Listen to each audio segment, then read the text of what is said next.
आनुवंशिकता बायोलॉजी का चैप्टर होगा आपका ये, और वही इंपॉर्टेंट क्वेश्चन लिए हैं यहाँ पर। चलिए स्टार्ट करते हैं।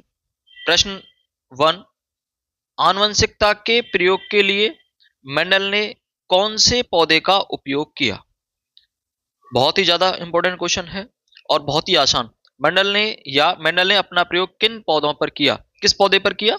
बहुत ही आसान आंसर इसका ऑप्शन सी, मटर के पौधे पर अपना प्रैक्टिकल किया। उसके बाद प्रश्न 2, उद्यान मटर में अप्रभावी लक्षण हैं। जो आपका मटर का पौधा उसमें अप्रभावी लक्षण क्या है? तो आपका ऑप्शन बी, झुर्रीदार बीज। झुर्रीदार बीज। क्वेश्चन नंबर 3, एक द्विशंकर का दर्श प्रारूप होता है। जो द्विशंकरण होता है, द्विशंकरण में दर्श प्रारूप या जीन प्रारूप जो होता है वो क्या होता है? 9-3-3-1। क्वेश्चन नंबर 4, मटर के लंबे पौधे का क्रॉस बौने पौधे से प्रथम पीढ़ी में लंबे मटर के पौधे प्राप्त होते हैं। हमने देखा था कि लंबे पौधे को कैपिटल टी को स्मॉल टी से क्रॉस कराने पर प्रथम पीढ़ी में सभी पौधे लंबे प्राप्त होते हैं। द्वितीय पीढ़ी में प्राप्त पौधे होंगे कैसे होंगे? तो उसमें लंबे भी होंगे और बौने भी होंगे। तो ऑप्शन ए, लंबे तथा बौने दोनों। क्वेश्चन नंबर 3, F2 पीढ़ी में मतलब दूसरी पीढ़ी में 3:1 किसका अनुपात होता है? द्विशंकर क्रॉस में होता है या एक संकर क्रॉस में होता है? यह आपका आंसर होगा एक संकर क्रॉस में होता है। क्वेश्चन नंबर 6, पृथक्करण का नियम किसने प्रस्तुत किया? तो यही मेंडल का नियम है। मेंडल ने 3 नियम प्रस्तुत किए, जॉन ग्रेगर मेंडल ने।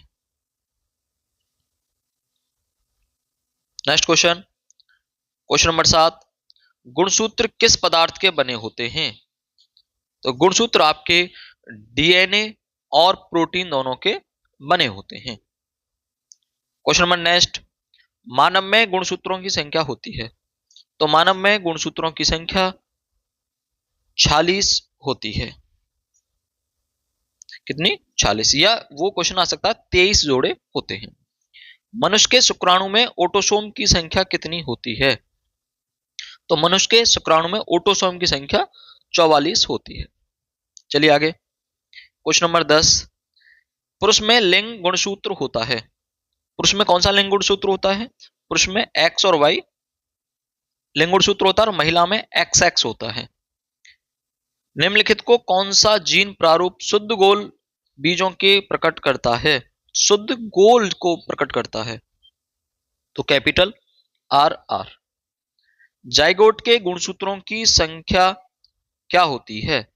तो जाइगोट के गुणसूत्रों की संख्या 2x होती है। यह क्वेश्चन कई बार पूछा गया है, हाँ सिर्फ 2020 में लिखा हुआ है।